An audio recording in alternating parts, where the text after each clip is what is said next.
Welcome. What an unusual way, though, to spend a Friday night. Thank you. And it's amazing. This really is our 40th year. Isn't that strange? Being in the helping professions for 40 years. And I'm very, very grateful. I likewise would not be standing here tonight if I didn't see people's lives change for good because of God. And so I want you to know that. I know where the source of healing's from. I know. And I know at best, as mental health professionals, we pray for wisdom. We pray that God will use us, but we know who does the work. And I just want to build that foundation as we start. Trauma is an interesting and big topic. Tonight, I'm just going to share a little overview. We'll dive more into this. And Bika, you were awesome last year. I don't know where you are now. You were great last year. So looking forward to being with both you and Hannah and Taylor. So please come back tomorrow. Bring somebody with you tomorrow as well, because we want to truly help and resource as many as we can. All righty. I'm just going to get the slides going for us.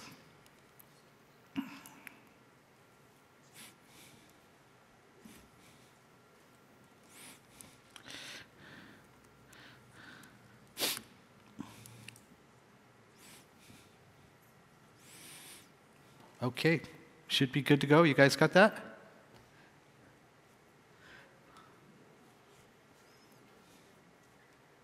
No? You don't have that.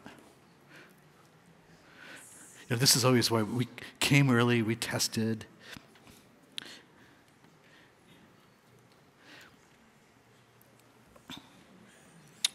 Here he comes, Matt, thank you. So I want you to also to know, as Matt is healing the situation here, that we brought somebody with us from the center who's been at the center for a very long time. His name is Brian Murphy, and I just see you there, Brian. Brian was our program director for many years, and now he does a lot of outreach for us. And Brian knows everything about the center because he was been there for so long. And as we look at just options for getting help and how all that can happen, God does miracles for folks too in order to get them where they need to go. So Brian will be here tomorrow, but I'm pointing at Brian. Brian, can you just wave so we can identify? Just yes.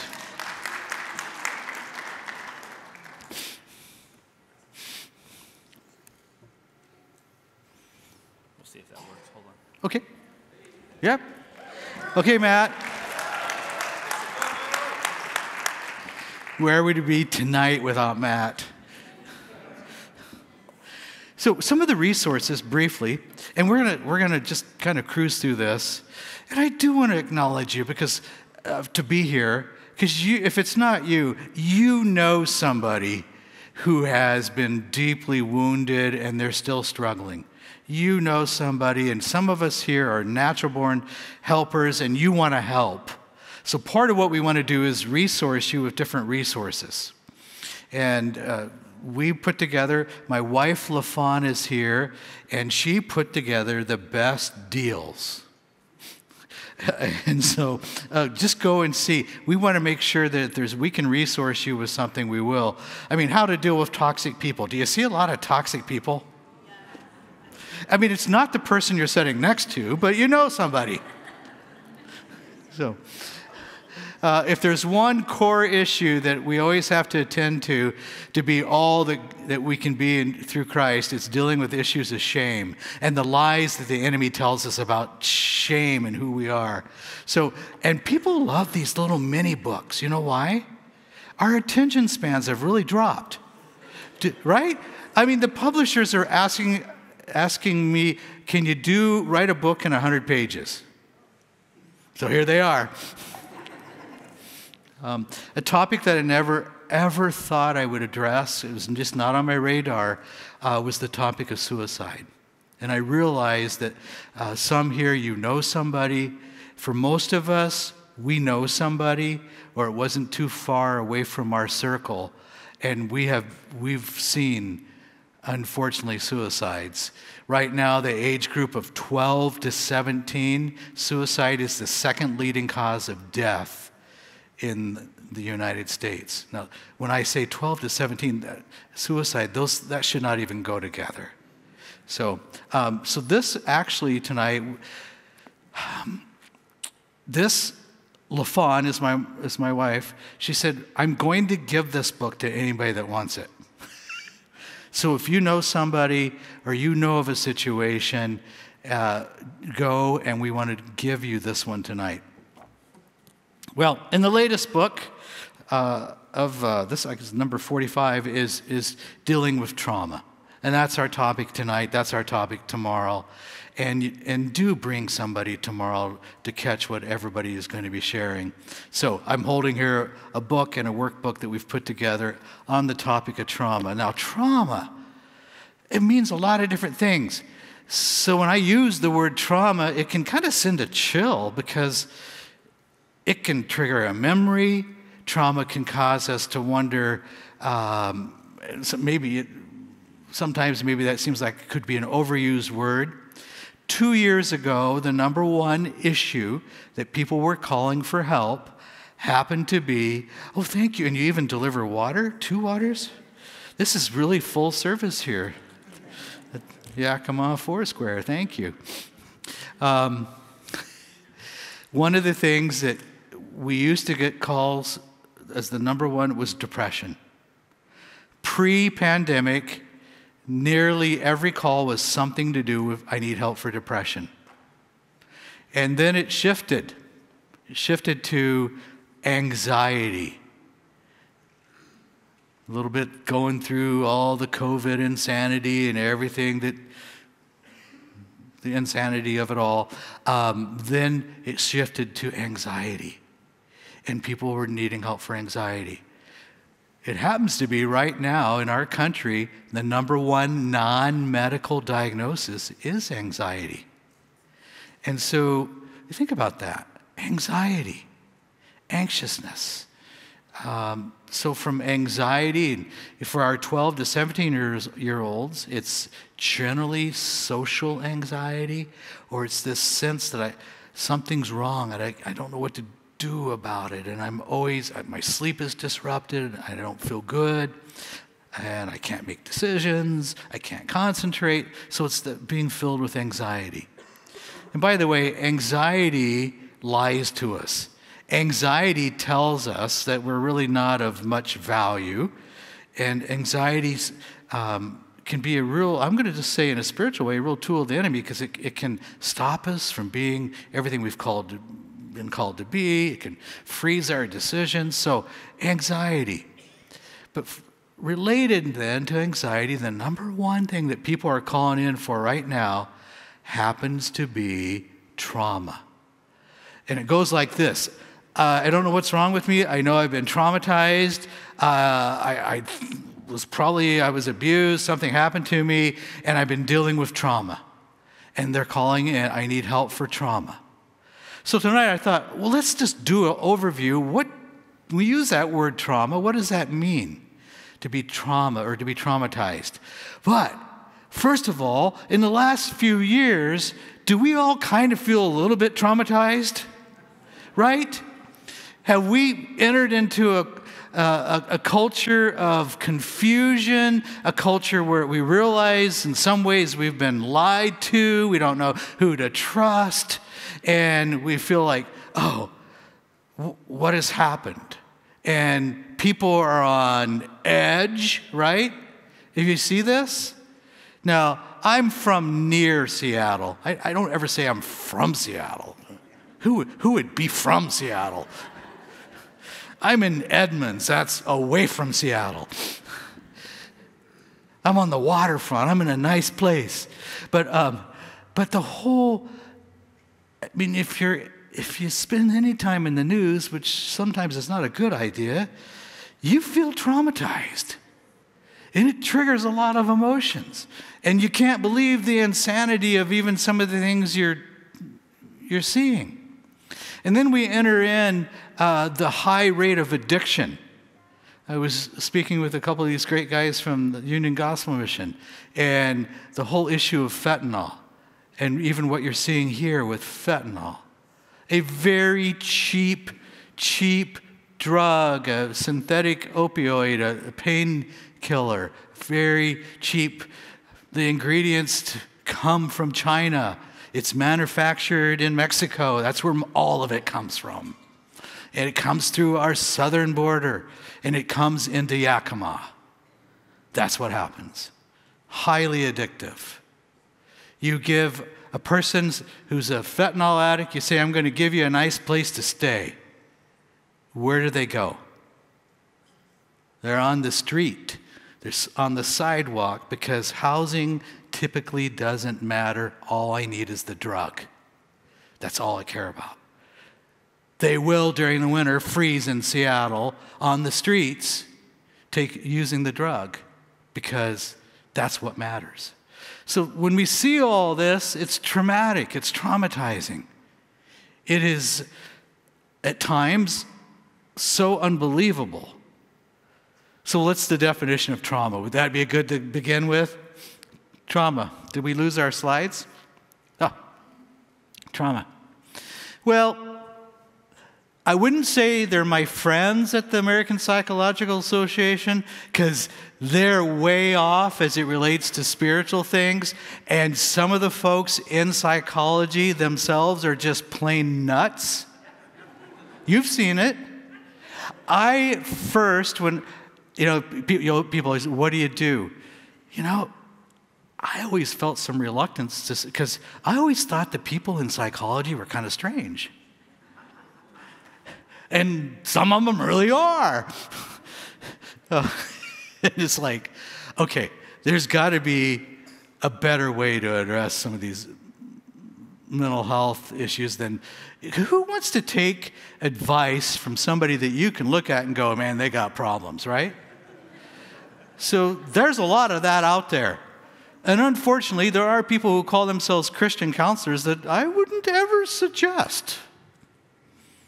So getting help, we need to always pray for wisdom, but the definition here, which is probably a good one, an emotional response to a terrible event. Okay, an accident, crime, natural disaster, let's say even a death. You're lost a parent early on. There were traumatic events, even witnessing violence over and over can create trauma. I don't know why it is, but the Lord has put me in places like driving, and I see an accident that's in front of me, and numerous times I've been the first one there. And I have seen I've seen terrible things, as some of you have. And those things can have an effect on us. Obviously, war, my goodness. And we kind of go through this shock, and you'll see denial, that's typical. But here's, when I think about, have I been traumatized? Well, am I still thinking about that event? Do I wake up during the night, gasping for air, my heart is racing, and I'm having a frightening nightmare, sometimes called a flashback? That can be a sign of trauma. If I'm preoccupied throughout the day with events that could have been long ago, and they created trauma. If today I have trouble in relationships because I can't trust anybody, I've been abused, and I struggle with intimacy, I struggle with, how could God possibly love me? He allowed this to happen. All those questions that come around trauma. And then, if we go, okay, what are all the different types of trauma? And again, just is just to put this out there tonight. And again, please jump in tomorrow because it's going to be kind of more of a deeper dive into some of this. But, well, sudden illness, diagnosis. How about if you have had a loved one or it's been you and you receive a diagnosis of cancer? And cancer is one of those words that go, and it goes all through you. And our thinking generally goes to the very worst, doesn't it? We spend a lot more time reprocessing the negative than we do the positive. Like we did tonight, we sang some very powerful praise and worship songs. But when you are told you have a diagnosis like cancer, and it shatters everything, sometimes we forget the power of God in our life. And we can get way off in our thinking. And I believe, Hannah, you're going to do a little bit on cognitive and thinking tomorrow. Good. So what if I'm in a relationship that is ongoingly where there's, let's say it's emotional abuse. The very first book I wrote in 1992 was called 1992, Healing the Scars of Emotional Abuse. And abuse, emotional abuse, sometimes it's neglect, sometimes it's words, sometimes emotional abuse is unspoken threats. Did you ever have somebody in your life, it could have been a parent, not picking on parents, but it could have been, who they had that look. They would just look at you. And the look was really powerful. The look was a threat. The look was something bad could happen next. But then they never touched you, but they had the look, and it was powerful. And you still remember that feeling that you got from that. Sometimes people control other people through emotional abuse. Obviously, domestic violence, sexual abuse. We're seeing now the whole topic of sexual abuse. 1 out of 3 girls, is what we'll generally read, will be a victim of sexual abuse by her 18th birthday. 1 out of 7 boys by their 18th birthday will be a victim of sexual abuse. The average age to exposure to pornography on the internet's age 8 or 9.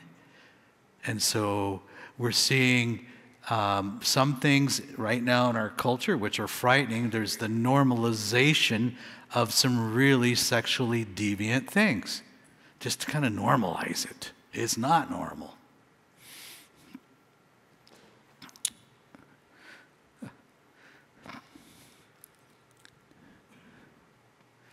Betrayal. As I think about betrayal, if you've ever been on the receiving end of a relationship that you fully trusted them, and then you found out you're being lied to, you found out that because they were cheating on you, you found out there was a whole lot of secrets that were pretty devastating. Betrayal. Betrayal is an emotion that's really hard to describe. Betrayal is so deeply painful. But betrayal can really create a lot of traumatization in our life and trauma. All right. All these terms. By the way, I don't really like a lot of psychological terms because sometimes they're just not helpful. And I have to tell you, I feel very cautious when we say a diagnosis and a person gets labeled. Because sometimes a person takes that label, I'm a bulimic, and they carry that label as though that's who they are. And you know, Christ came to redeem us, There are some labels that we don't need to carry. They do not determine our destiny. And so I'm careful about labeling. But let's look at this. Collective trauma through COVID. All right. Officially ended? That was a year ago. Do you guys believe what we've been through the last few years? It's just been plain nuts, right? That's a psychological term. Just plain nuts. Yeah. This is kind of nuts. It's widely agreed there's mounting evidence that society is experiencing psychological impacts of a collective trauma. Come on. Are we ever? And we had kids, had schools closed, kids that are still suffering today. Our state, if I can be so bold to say it, our state handled COVID terribly. We were the 47th state to reopen schools. 47th state. Foolish. Wrong. We've had 60,000 students in schools throughout our whole state that have left the public schools. 60,000. 2 years ago it was 40. The number just keeps going up. Places that you would think would be abundant with students. Bellevue, Washington. Bellevue's closing schools. 2 newer schools in Bellevue are closing because there's not enough schools, not enough students for the public schools. How could that happen? People and families are saying, I'm tired, enough's enough. It's wrong. And they're standing up. I mean, we've had initiatives that we've gotten passed because people say enough's enough. The parental rights one is one of them. There's more coming. Okay, well, substance abuse. Trauma in America today. So the Substance Abuse and Mental Health Services Administration, which is a part of our government, which is supposed to tabulate a lot of statistics for us. So here we go. Substance abuse, 61% of men and 51% of women report at least one traumatic event in their lifetimes. Might be more than that, really. Don't you think? Traumatic event. I think we've all had some. And really, truly, I could not be doing the work I do and think about 40 years. I could not be doing it unless I saw people's lives change. And what I mean by that is part of what keeps me going and what fuels really my passion is to actually see lives change. I'm one of those guys, I have to see some results here. I got to see things change. If I didn't see that, I would need to find something else to do with my life. I mean, I just absolutely have to see, because it would feel like, gee, this is not working, it's not effective. So I'm going to say the numbers are higher in my estimation, but this whole theme of trauma, you're going to hear more and more. We've not even hit the top of the bell curve as it relates to trauma. Impacts of trauma. People, what's this do to us, right? Well, sometimes we get a little cold on statistics. We need to remember these are people's lives. Why did suicide rates go way up? So I live in Snohomish County, the second largest county in the state of Washington. And in Snohomish County in the year 2021, I was trying to figure out what was the suicide rates in the county that I lived in. So I go to the SnohomishCounty.gov website. Dig and dig and dig. But I find it. In that website, it said For the 12 to 17-year-olds in the year 2021, suicide was the #1 cause of death in my county. Did we ever hear that? No. I think things at times are a lot even worse than what we may hear. Some things are buried. More likely to become an alcoholic. If I have trauma, I'm more likely to use drugs. I probably am more likely, it's not necessarily to take an antidepressant, I'm probably more likely to abuse medications or abuse substances because I'm looking, what we call it, mood modulate. I'm looking to feel different.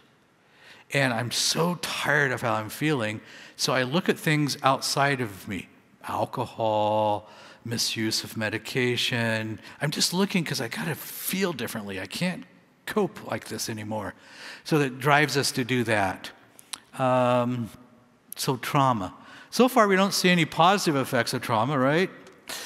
Hang on. The good news actually is tomorrow, so be sure to come tomorrow. What effects of trauma?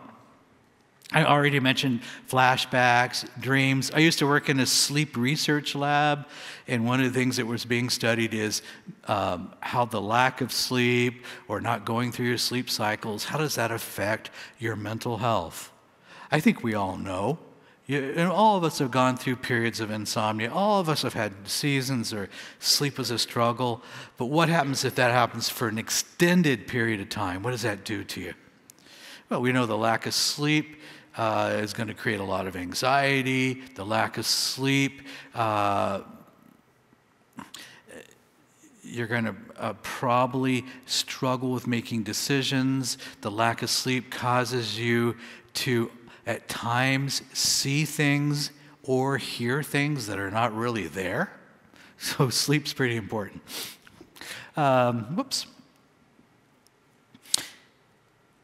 Intense feelings of anger and outburst. That whole idea of being able to deal with our emotions. When I mean deal with our emotions, being able to control our emotions so that we're not a danger to ourselves or to others. A rageaholic is a person that cannot control, obviously, anger, where it's controlling them. I had a grandfather many years ago who I would say, though I didn't know that at the time, but now looking back, he would have been classified as a rageaholic. And people that cannot control anger and they'll turn it on other people. Okay, that could be a sense of being traumatized. Repressed memories, the word repressed is kind of a funny word, but I'm going to say we tend not to forget the really bad things that have happened to us. We remember them. We may try to push them down. We may try to put them in that little box in our brain, and maybe that kind of describes repressed. But we do something when something has been so overwhelming, we may dissociate, disconnect from that. But we never forget. We never forget. And sometimes something may remind us, it's there. And this is why ultimately as we look at trauma and healing, we've got to figure out the role of forgiveness. Sometimes it's receiving forgiveness, which we'll talk about some of that tomorrow. Emotional detachment, well, one of the effects of trauma is I may really struggle with intimacy or how to have close relationships.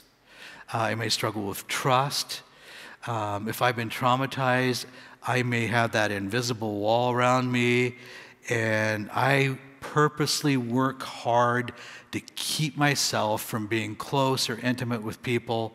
Though I may want to be, it's so intense, I'm so afraid I could be hurt again, that I have that protective wall around me. And you could come across, you could be really friendly and so forth, but you've got a guard and a protection. Because you never, ever want to be hurt again. Particularly if you went through betrayal. Emotional or a loss of self-esteem, yes. We get a sense and lose our identity when we've been traumatized. We forget who God made us to be. We start living a lie. That shame says I'm defective. Shame says something is terribly wrong with me. And so we live that way. And again, trauma will destroy or distort reality in our life, just like anxiety. Okay, just a quick pause. You guys doing okay? I mean, it's not the funnest topic. But you're here, so let's keep going. When I say that, trauma, it's like, what'd you do Friday night? Well, I went to a talk on trauma. It's like, what? But I have to tell you, it's really important because when we start to see some of this in our own lives, we can begin also to be of help and a resource to others. All righty.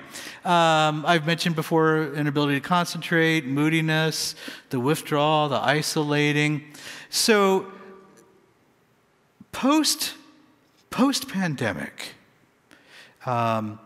we have seen such an increase in loneliness. You might have saw or heard about the survey that was done across the country, and it came back that 61% of us say that we're lonely. 61% of us lonely. Loneliness is such a problem in the United Kingdom that, did you hear that they now have a ministry of loneliness? There is a government official, the minister of loneliness. What happened? Did social media connect us and bring us closer? Yeah, what happened? I mean, during COVID, our kids went in herds went into social media, like numbers we'd never seen before. And that's where they lived. The average teenager spends how many hours a day with the screen or in social media? Okay, add any screen time from school and then add their own time. How much? You're going to usually hear it's 16 hours plus with a screen. Now, God crafted and designed our brains, and if you have a male brain, your brain is still growing and maturing and getting that executive function, this prefrontal cortex part of our brain where we're supposed to make all of our good decisions. Some call it the wise mind, this part of the brain. That's brain I shouldn't let all these secrets out. Well, anyway, for us guys, that brain is still growing and developing, and they say that most male brains don't have good executive function until about age 26. We're impulsive. We don't think things through. We have this primitive part of our brain back here, the amygdala. We tend to act out of that, act out of emotion. We live as though we're indivisible, or not indivisible, indestructible. And then some wives might feel like their husband's brain, he's 40, and she says, no, it still has not developed. It's still not working. Which is interesting. All right, trauma, the loss of your true self. Trauma disables our emotions. We at times, we don't even know what we're feeling. We know we feel overwhelmed. trauma, and if you have a loved one that's had a lot of trauma and some traumatic things have happened, there's just a sense of being really constantly overwhelmed. And the emotions can be up, they can be down. You ask, how are you feeling? I don't know, I'm overwhelmed. I don't know. And it is that. It's a constant state of being overwhelmed. Your adrenal glands have become exhausted from pumping so much adrenaline, and then it switches from adrenaline to cortisol, and you just pump. Your body's always in that hyper-vigilant state, and you're always on edge. You're easily startled. Do you have somebody in your life like that that's easily startled?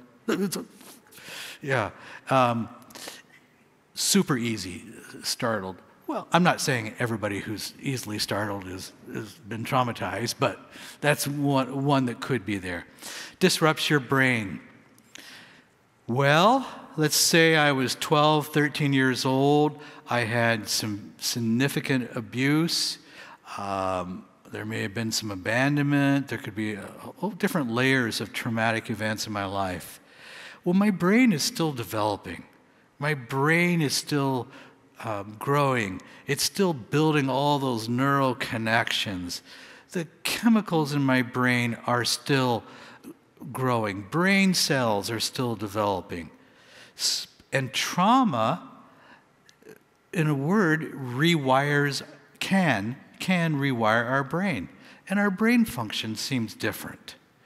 The beauty is, the way God has designed us, we can see a part of healing, and something happens when there's forgiveness. That's one of the things that we have to address. But how the brain starts working differently. And when we look at, they're called SPECT scans, S-P-E-C-T, scans of the brain that look at blood flow in different areas of the brain. A traumatized brain will have a certain look. An anxious brain, a chronically anxious brain, you see where the blood is not flowing. You know, it's usually not a lot of blood flow up here in the prefrontal cortex where you need it to work. So trauma does alter brains and blood flow. But as we have healing in our life, we start to see some of that rewire, reemerge, heal. So that's powerful. Okay. I just want to mention trauma derails your dreams. Trauma causes you to believe that you don't have a future. You don't have hope. Trauma tells you this is the way it is, and it's not going to get any better. Trauma tells you I just have to cope. Trauma tells you that my life's not worth living. Trauma lies, because we can't see other options. And our theme verse, which we have on our wall, is Jeremiah 29:11, that talks about that God has promised a future and a hope, and it's good. And if we go on and read a few verses beyond that, it says, if you seek me with all your heart, you will find me, and I will restore. And part of when I'm working through trauma, there is a seeking of the Lord. There is a work, a very definite work of the Holy Spirit. There's a spiritual piece that happens, a healing. And I believe in the whole person. You can't ignore the spiritual side. You can't think psychology has all the answers, right? And you can't just say, I'll go to therapy for the next 25 years, and that'll fix it.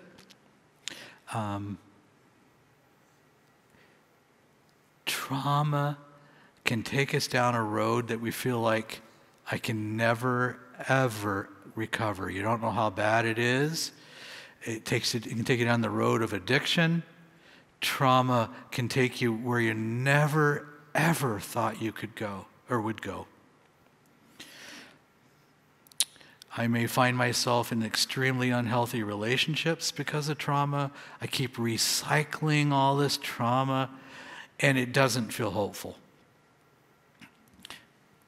Now, the promise is, no, God has a different plan for our life.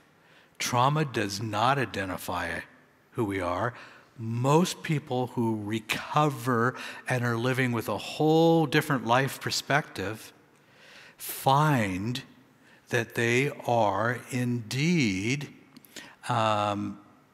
helping others. They feel a sense of purpose, and there is a compassion to care for others in a way that you maybe didn't feel like you ever had before. So we can be, it is so true, and I wouldn't be here today if it wasn't true.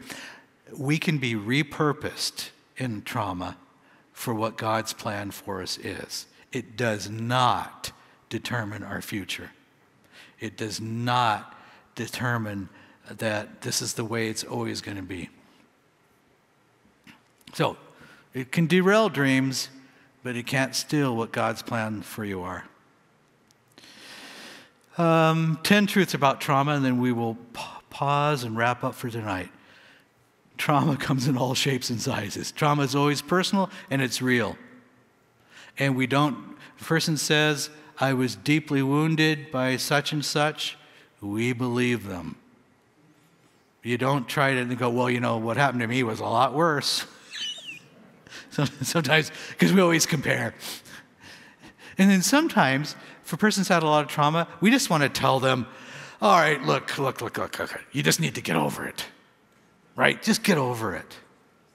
And I'm going to tell you, most people who struggle with a mental health issue, depression, anxiety, trauma in their life, they would get over it. They would. If they could just say, I'm over it, they would. There's a journey to getting through it. And that journey, getting through it, does, I believe, require that we look at how God made us, the whole person. There's a spiritual side to that healing. Yes, there's things that we have to do.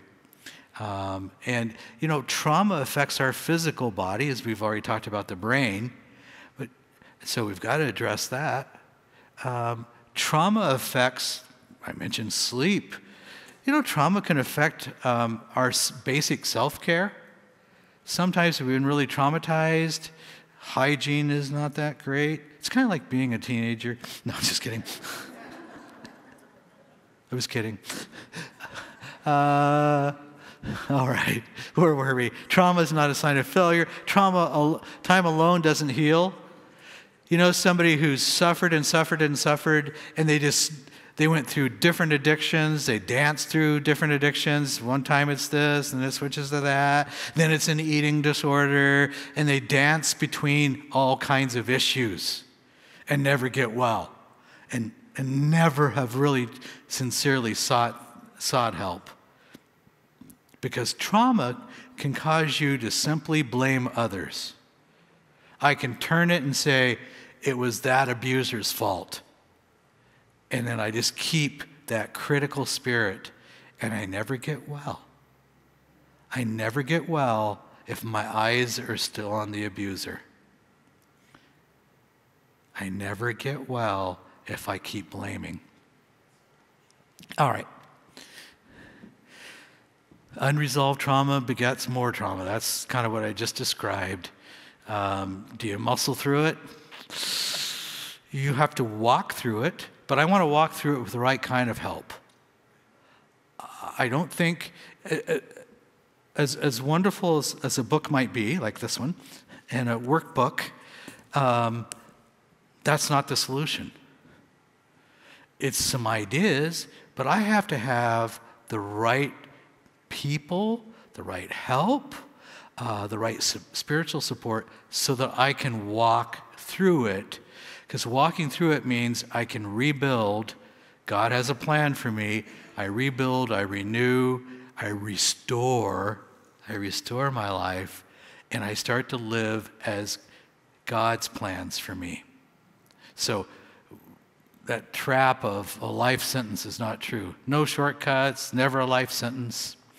This is probably the most important. No matter how off course trauma has pushed you, God always knows the way back for you. And do not give up. Do not give up hope, even if you don't feel it. Do not give up, no matter how deep of a hole that it feels like. And you need somebody to throw you a life preserver because you're sinking. You're struggling with the thoughts that my life's not worth living, and I start entertaining ways to end my life. Do not give up. Hope comes when we have a plan. We need to allow a plan to be made so that we can move in that restorative direction. And I want you to know, I know personally, and I know from the lives that I've seen changed, there really is hope. And you may have a loved one who's really struggling. You may have a neighbor or a friend, and it does not look good. I get that. And I know that trauma can create despondency. Despondency creates despair. And I can have a lot of despair. Our promise is in 2 Timothy 1:7 that says, "For the Lord has not given us a spirit of fear," remember trauma produces fear, "but of power," I like that, power, love, and a sound mind. There's hope for that sound mind. Even if you don't see it, there's hope for that sound mind. And let's come back tomorrow and learn more about that, shall we? Will you come back? We have a half day tomorrow. Okay, and we have a half day, and we've got some great information to present. And I'm going to ask Pastor Mark to come on up.